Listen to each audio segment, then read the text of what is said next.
네, 안녕하십니까. 이번 세션은 디지털 자본의 시대에 대한 내용으로 진행할 예정입니다.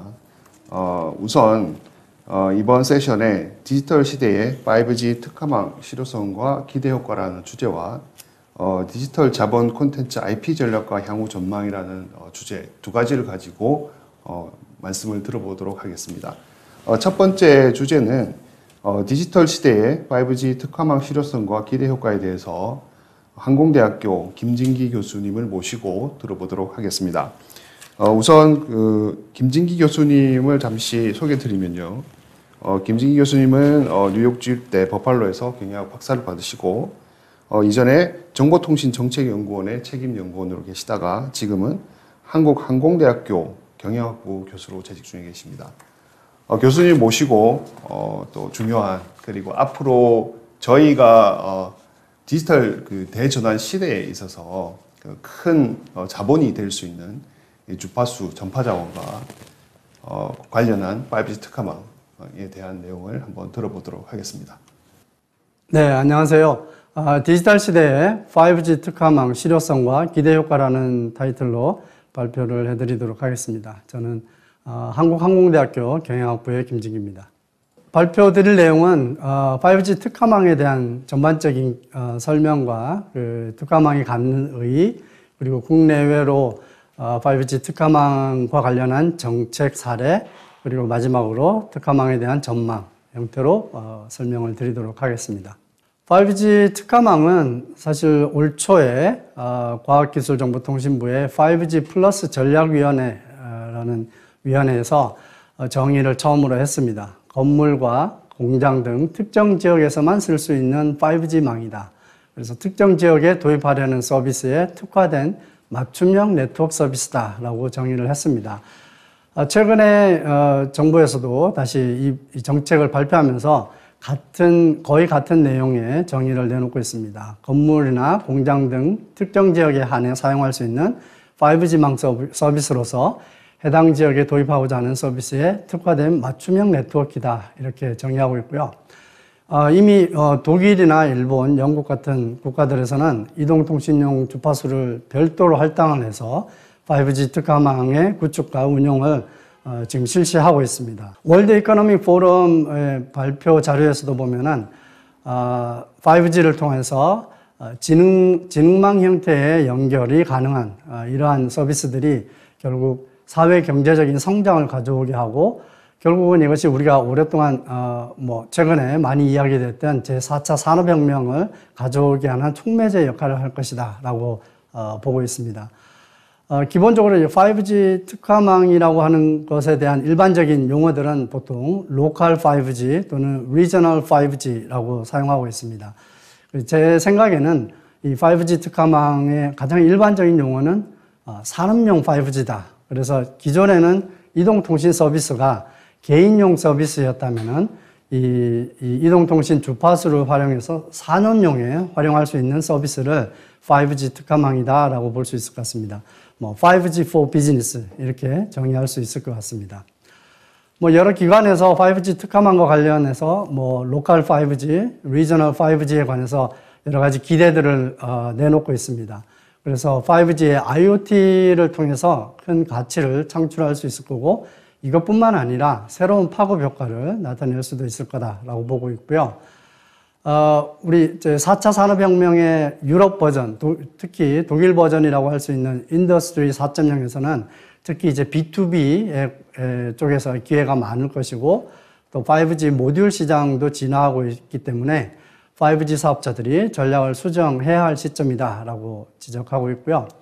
또 앞선 월드 이코노믹 포럼에서 발표한 자료에서 보면은 사회 경제적 영향 평가의 필요성을 촉진하는 요소가 될 것이다. 그래서 Sustainable Developing Growth, 그래서 지속 가능 성장 목표를 조기에 달성하는데 이 5G가 잠재력을 가지고 있다라고 지적하고 있고요. 기존에는 연결되지 않은 부분들이 연결을 통해서 디지털 디바이드, 정보 격차를 줄이는 데도 공헌을 할 수 있을 것이다 라고 보고 있습니다. 또는 교육, 시민과의 소통, 이런 개방에서도 필요하고요.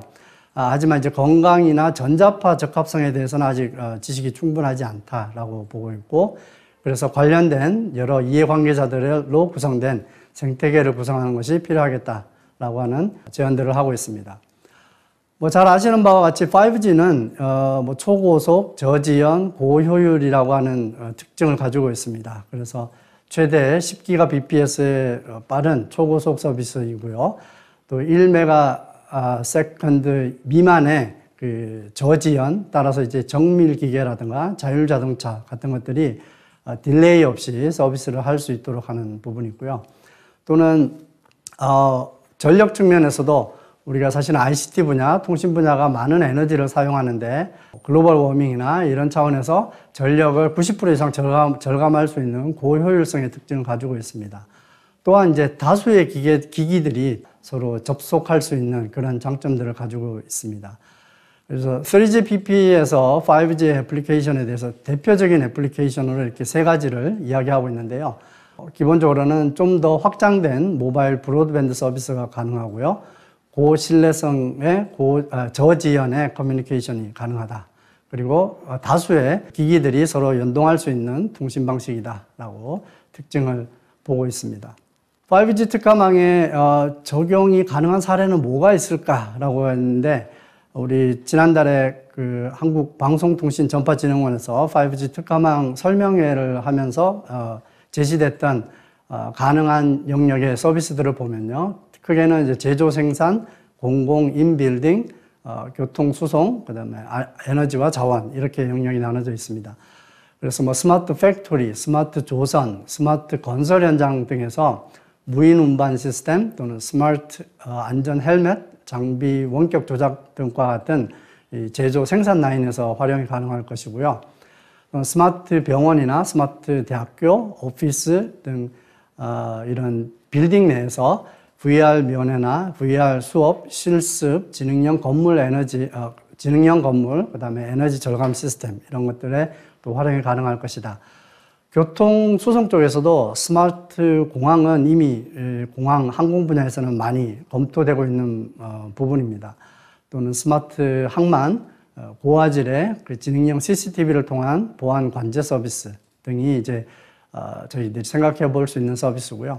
에너지 자원 쪽에서는 스마트 발전소에서 VR, AR 설비에 대한 원격 제어, 설비 순찰 로봇이나 디지털 트윈 관제 이런 것들이 가능하지 않을까 하고 예상하고 있습니다. 하지만 저희가 지금 생각하는 것들은 이제 가상적으로 보고 있는 부분이고요. 아마도 이 외에도 다양한 형태의 서비스들이 창출되지 않을까 하는 기대들을 해봅니다.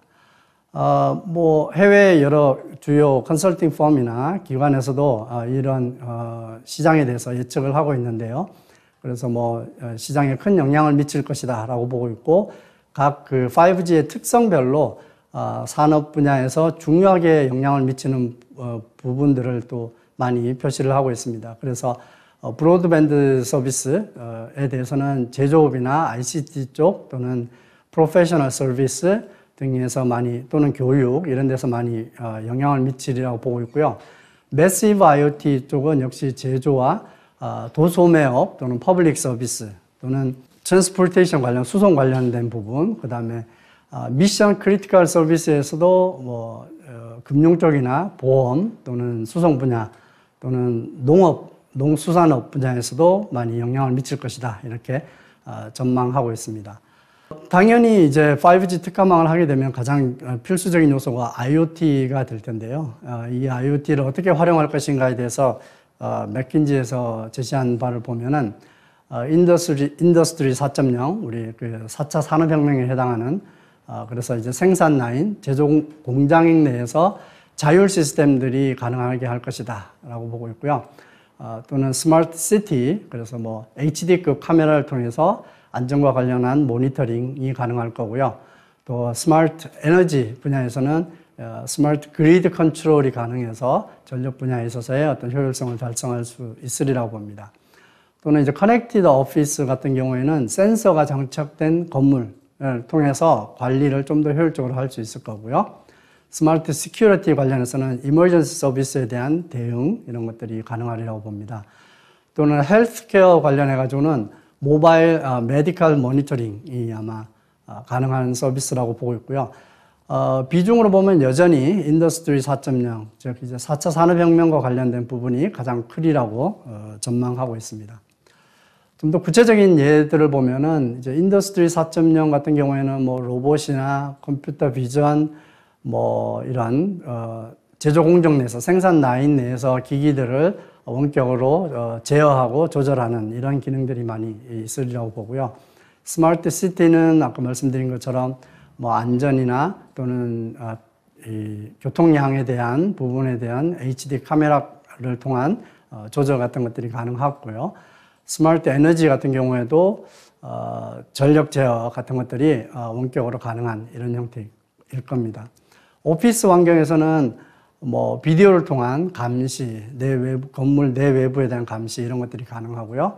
스마트 시큐리티도 국경에 대한 시큐리티 또는 긴급 서비스 이런 것들이 가능하고, 헬스케어 관련해 가지고는 뭐 이제 모바일을 통한 의료 진료라든가 더 나아가서는 원격 치료, 수술 이런 것들도 아마 가능하지 않을까 내다보고 있습니다. 그 외에는 뭐 스마트 리테일 관련해서 페이먼트 기능들을 가져갈 수 있으리라고 봅니다. 뭐 의의라고 할 수 있는 부분은 4차 산업혁명 시대의 초고속, 초고신뢰성의 5G를 기반으로 해서 경제, 사회적으로 큰 가치를 창출할 수 있을 거라고 보고 있고요. 이런 5G로의 이 산업 부문에서의 어떤 전환은 일자리 창출이나 소득 증가 또는 소득 격차의 축소 또는 여러 가지 소비자의 비용과 시간을 절약할 수 있고요. 오염이나 온실가스 감소 또는 품질 조정, 수명 증가 등 다양한 혜택을 볼 수 있을 것이다 라고 기대하고 있고요. 또는 이제 공급업체, 운영자, 수직 업체들 간의 긴밀한 관계를 통해서 새로운 비즈니스 모델을 또 만들 수 있는 장이 될 것이다 라고 기대하고 있습니다. 생태계는 이제 산업의 수직 계층하고 사회의 지속 가능한 전환을 촉진할 수 있어서 걸림돌을 극복하는 필요가 있다라고 보고 있고요.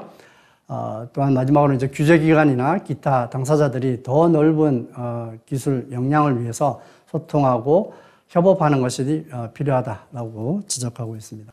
제가 보는 차원에서는 이 5G 특화망이 갖는 의의라고 할 수 있는 것은 우선 첫 번째는 산업용 5G 모바일입니다. 그래서 산업 현장에서 지금까지는 이제 고정 형태의 유선 통신 설비를 통해서 이용해 왔는데, 그러다 보니 설비 이용 환경을 시장 수요에 맞춰서 빠르게 이렇게 변화하는데 상당한 어려움이 있습니다. 그래서 이것들을 5G 무선 설비로 대체함으로써 시장 환경에 따라서 유연하게 생산 라인들을 조정할 수 있고, 이를 통해서 생산 효율성을 증대할 수 있을 것이다 라고 보는 점이고요. 두 번째는 이제 4차 산업혁명의 핵심은 사실은 서로 다른 영역의 산업 분야 또는 기술들이 서로 만나서 디지털로 되어 있는 정보들을 서로 공유함으로써 새로운 가치와 비즈니스 모델을 창출하는 것입니다. 그런 측면에서 이 5G 특화망 또는 특화망 서비스는 이런 부분에 있어서의 어떤 활력소, 새로운 어떤 모멘텀이 될 수 있지 않을까 하는 생각이 듭니다. 두 번째로는 기본적으로는 모바일 PABX, PBX 형태의 자가망 수요를 충족할 것이다라는 겁니다. 그건 뭐냐면 대형 공장 형태나 빌딩 내에서 자기네 회사 내에 그 네트워크를 스스로 좀 운영하고 싶어 하는 기업들이 존재하고 기관들이 존재할 겁니다. 그래서 특히나 이제 보안 등의 목적으로 외부 사업자가 아닌 자사에서 망을 구축하고, 이를 이제 좀 더 유연하게 구축하기 위해서 모바일 형태로 구축하고자 하는 사업자들에게는 아마 좋은 그 대안이 될 수 있으리라고 봅니다. 이렇듯 그 무선 자가망을 통해서 생산이나 서비스 라인을 유연성을 확보하게 되면은 비즈니스 영역에서 큰 테마라고 할 수 있는 애자일 매니지먼트, 민첩 경영이 가능하게 될 거다라는 거죠. 또한 이제 4차 산업혁명 형태의 다양한 그 이종간 융합 서비스 구현이 가능해져서 새로운 혁신적인 제품이나 서비스 개발에도 큰 도움을 줄 수 있으리라고 봅니다.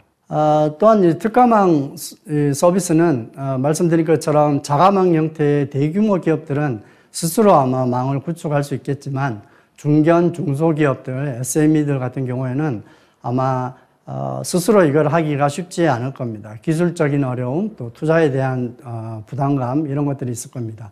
따라서 이제 이런 부분에 있어서의 아웃소싱 시장이 형성될 수 있으리라고 봅니다. 그래서 통신 사업자를 포함해서 IT 전문 기업들이 이런 기업들의 수요를 외주 형태로 해서 제공이 가능할 것이라고 보고 있습니다.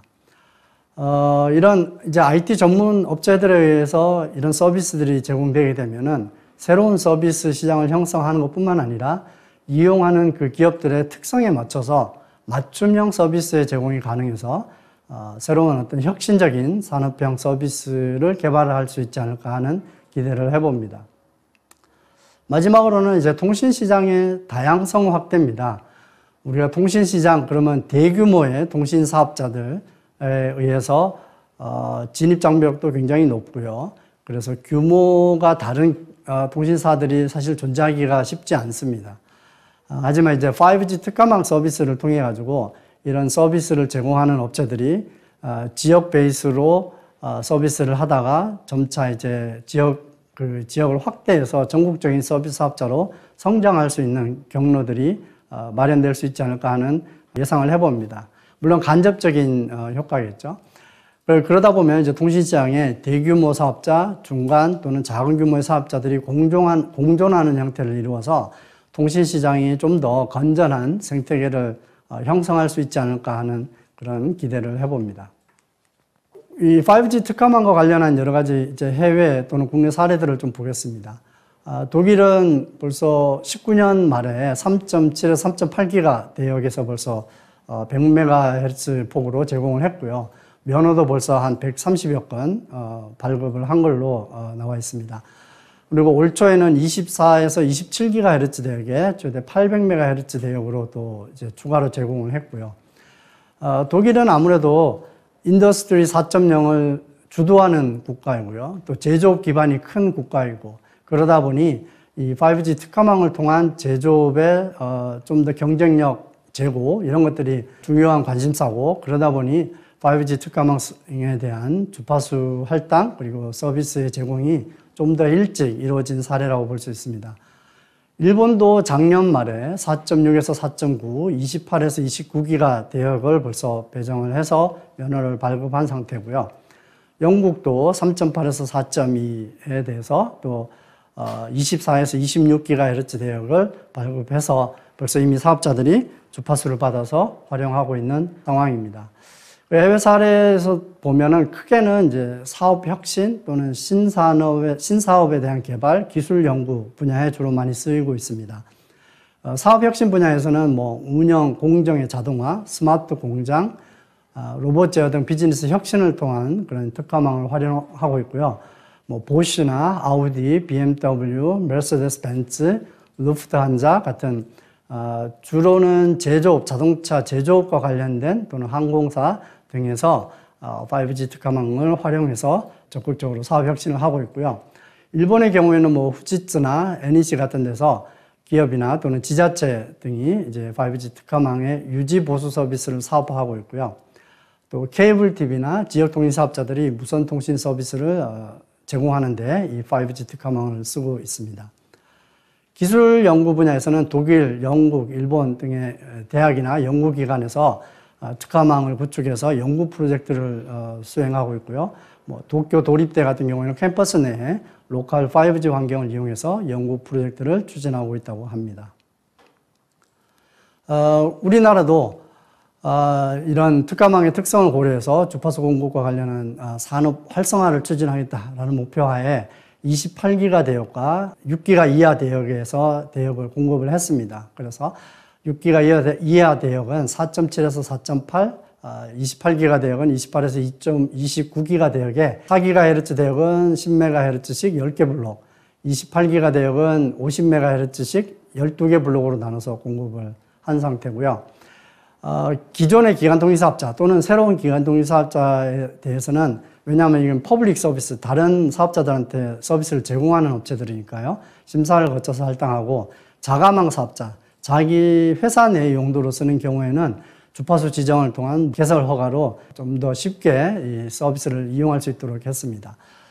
사실은 사업자 선정, 주파수 할당 심사는 뭐 기존의 심사 항목이 13개 항목이 되고 6개월간 걸리고 굉장히 큰 작업입니다.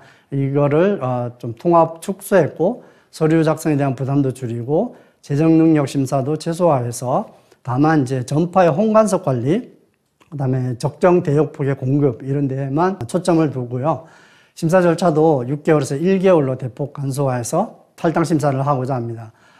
할당 대가는 이제 토지 건물의 면적 단위로 이루어집니다. 그래서 28GHz 대역은 4.7에 비해서 대역폭이 높기 때문에 많은 양의 주파수를 쓰게 되고 그래서 비용을 좀 낮춰주고요.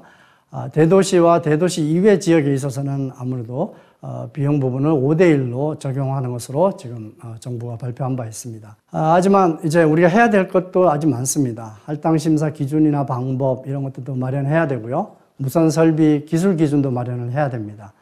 또한 이제 특정 지역에 있어서는 주파수를 함께 쓰는 공동 사용에 대한 부분들도 필요한데 이런 부분에 대한 지침들도 마련할 필요가 있다고 봅니다. 따라서 이제 민관이 협력하는 형태의 협의체를 구성해서 이런 부분들에 대한 대안들에 대해서 검토가 필요하다고 보고요. 우리 정부에서는 사실은 과기정통부에서는 이런 부분에 있어서 좀 더 적극적으로 이 5G 특화망을 지원하기 위해서 지난달에 5G 특화망 지원센터를 세종시에 설립을 했습니다. 그래서 뭐 수요 제기 창구 역할도 하고요. 가용 주파수에 대한 정보도 제공하고 이용 대가, 적정 주파수 소요량 이런 것들에 대한 사전 컨설팅도 제공합니다. 왜냐하면 이 5G 특화망을 이용할 기업들이 사실은 통신 사업자가 아닌 다른 산업 분야에 있는 사업자들이기 때문에 아마도 이 통신 부분에 대한 부분, 난리지가 좀 부족할 수 있어서 그런 그 걸림돌을 제거하기 위해서 특화망 지원센터를 통해서 원스톱 서비스가 가능하도록 지금 지원하고자 합니다. 주파수 심사와 공급 지원도 하고요. 망 구축과 운영과 관련한 컨설팅이나 전자파 측정 이런 것들도 지원을 하고 이용자들의 어떤 애로사항 같은 것들을 즉각적으로 대응할 수 있도록 하는 일종의 태스크포스라고 할 수 있겠죠. 그래서 적극적인 이 특화망의 활성화를 위한 지원센터들을 마련해서 준비하고 있습니다. 향후 전망입니다. 뭐, 이 수치 자체는 큰 의미는 없을 것 같고요. 향후에 큰 성장세를 보일 것이다 라고 하는 것들이 많은 주요 기관들에서의 어떤 전망치가 되겠습니다. 5G와 관련된 IoT 시장에 있어서도 보면은 지속적인 성장세를 보일 거다라고 예측하고 있고요. 부문별로 보면은 여전히 아무래도 이 제조업 분야가 큰 비중을 차지합니다. 그리고 그 다음으로는 건설과 마이닝 쪽이 큰 부분을 차지하고 서플라이 체인 또 그리고 농업 분야도 사실은 큰 시장성이 있을 거다라고 컨설팅 업체들이 전망하고 있습니다. IoT 모듈과 관련해서는 새로운 표준의 것들을 사용하는 케이스가 한 75% 좀 많을 거다라고 보고 있고요. 부문별로는 4차 산업혁명, 인더스트리 4.0 부분이 큰 비중을 차지하고 다음으로는 스마트 에너지 또는 뭐 스마트 홈, 커넥티드 홈 또는 헬스케어 이런 분야들이 큰 부분을 차지할 것이다 라고 전망하고 있습니다. 마지막으로는 뭐 5G 특화망을 통한 전망, 저의 전망입니다. B2B 시장, 즉 산업용 5G 특화망에 있어서의 수요가 크게 증대할 것이다 라고 기대하고 있습니다. 우선적으로는 아마 대형 사업자들이 또는 기관들이 자사 내의 어떤 자가망 형태의 수요를 충족하기 위해서 아마 5G 특화망 서비스를 적극적으로 활용할 것이다 라고 보고 있고요. 그래서 기존의 고정 형태의 유선망에서 5G 무선망으로 전환해서 생산 또는 서비스 라인의 효율성 증대, 기업 내 또는 사내 보유라는 측면에서 기업의 수요가 클 것이다 라고 전망이 됩니다. 두 번째는 5G 특화망 전문 서비스 산업이 출시하고 성장할 것이다. 또 이들은 그 수요 클라이언트 업체에 맞는 맞춤형 서비스 제공이 가능할 것이다 라고 봅니다. 앞서도 말씀드린 것처럼 대규모 기업이나 기관들에 비해서 좀 작은 규모의 중견, 중소기업들은 자가망 형태로 구성하기는 좀 어렵기 때문에 이런 시장들을 전문 IT 전문 업체들이, 통신 사업자를 포함한 전문 IT 업체들이 이런 기업 이용자들의 수요에 맞춰서 맞춤형 서비스들을 개발해서 제공할 가능성이 있을 것으로 기대해 봅니다. 마지막으로는 앞서 말씀드린 것처럼 통신시장에 대규모 사업자들만 존재하는 것이 아니라 중소 형태의 또는 시장 자체를 좀 달리하는 다양한 형태의 다양한 규모의 사업자들이 공존하는 형태를 보일 것이다. 따라서 이제 통신시장이 좀 더 동태적이고 건강한 생태계를 구성할 수 있을 것이라고 기대해 봅니다. 네, 이상으로 저희 발표를 마치도록 하겠습니다. 고맙습니다. 교수님 발표 잘 들었습니다. 예. 교수님께서는 지금 5G 특화망에 대해서 먼저 그 의의와 그 내용을 좀 말씀해 주셨고, 국내 우리나라와 그 독일, 일본, 영국 등 그 특화망 정책과 그 사례에 대해서 좀 소개를 시켜 주셨습니다. 그리고 마지막으로 5G 특화망에 대한 전망을 언급해 주셨는데요. 교수님께 잠시 좀 그 질문을 좀 드리면요. 지금 현재 그 5G 특화망 자체가 이제 새로운 정책으로서 지금 과기정통부에서 어떻게 보면 큰 포부를 가지고 이제 시작을 한 그 사업이 되겠는데요. 여기에 대한 이제 기대를 많이 하고 있습니다. 기존의 5G 형태에서 봤을 때는 뭐 B2C 형태로 진행을 하다가 지금 B2B 형태의 이제 5G 특화망에 조금 더 사활을 거는 형태의 정책이 이제 추진되고 있는데요. 이런 그 정책이 뭔가 좀 더 실효성 있게 좀 진행이 되기 위해서 그 정부의 어떤 지원책이라든지 뭐 이런 부분들이 뭐가 좀 더 가미가 되어야 이 활성화가 될 수 있을지 한번 말씀해 주시면 감사하겠습니다. 네, 말씀 주신 것처럼 사실은 정부가 이번에 그 5G 특화망과 관련해서는 상당히 좀 적극적으로 이 서비스를 활성화하고자 하는 의욕을 보이고 있고요. 또 그런 측면에서 사실은 뭐 말씀 주셨지만 5G 서비스라는 게 기존에는 개인들만의 이제 개인용 서비스로 인식되었었는데 이게 이제 산업의 효율성을 달성할 수 있는 우리 산업에 어떤 그 도움을 줄 수 있는 측면에서의 통신 서비스라는 차원에서 정부가 보다 적극적으로 대처하고 있고 정책도 지금 그렇게 마련하고 있는 걸로 알고 있습니다. 뭐 기술적인 측면에서는 몇 가지 요소들이 있습니다. 그 사이트 내에서의 사용하는 그 칩과 퍼블릭망과의 그 연동에 있어서 그 단말기 내에서 듀얼 칩이 장착이 돼야 된다라고 하는 기술적인 측면이 있는데 이 부분에 대해서는 또 제조업체나 뭐 여러 가지 기술업체들이 사실은 준비를 하고 있어서 곧 아마 기술적인 문제들은 해결이 될 것 같고요. 또 하나는 이제 아무래도 통신 산업이라는 게 굉장히 그 특성화되어 있는 산업이고 그래서 기존 다른 산업 분야에 있던 사업체들이 이 통신 서비스를 이용하는 데 있어서는 다소간의 그 진입 장벽 같은 것들이 존재할 수 있고 또 기본적인 어떤 난리지가 좀 부족할 수도 있습니다. 그런 차원에서 통신 사업이라고 하면은 굉장히 통신 분야에 전문성이 있는 사업자들만 하던 사업 영역에서 일반 업체들도 자기 용도로 쓰거나 혹은 다른 부가적인 서비스를 제공할 수 있는 그런 역할들을 해야 되기 때문에 그런 부분에 있어서의 어떤 걸림돌 같은 것들을 제거하는 것이 좀 필요하다고 보고요. 그런 차원에서 사실은 이런 인식을 정부도 하고 있고 그래서 5G 특화망 지원센터를 올 9월에 개설을 해서 통신 분야에 익숙지 않는 사업체들도 이 분야에 적극적으로 이런 주파수를 활용해서 자사의 어떤 효율성을 극대화할 수 있는데 또 어떤 이용할 수 있도록 그런 편의들을 많이 하고 있고 이런 것들이 좀 지속적으로 계속 이루어져야 할 것 같다라는 생각이 듭니다. 네.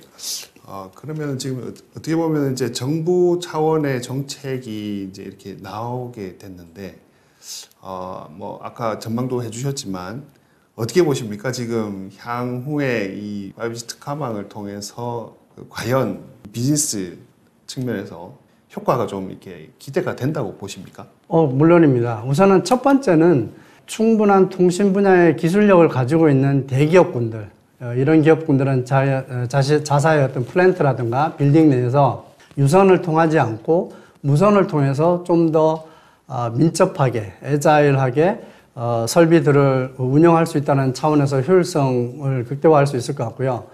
하지만 이런 대규모 기업체들은 자사 내에서 그런 기술적 역량들이 갖추고 있기 때문에 아마도 빠른 시간 내에 대기업군이나 또는 공공기관에서는 가능하리라고 보고요. 그러나 이제 중견기업 내지는 중소기업들도 이런 효율성을 뭔가 이용하기 위해서는 자사가 하기에는 조금 어려운 부분이 있을 거예요. 그래서 이런 차원에서는 아마 ICT 전문 기업들, 물론 통신 사업자를 포함해서 이런 ICT 전문 기업들이 이 시장에서의 어떤 이런 수요에 대한 시장을 아마 창출할 수 있을 거라고 전망하고 있고요.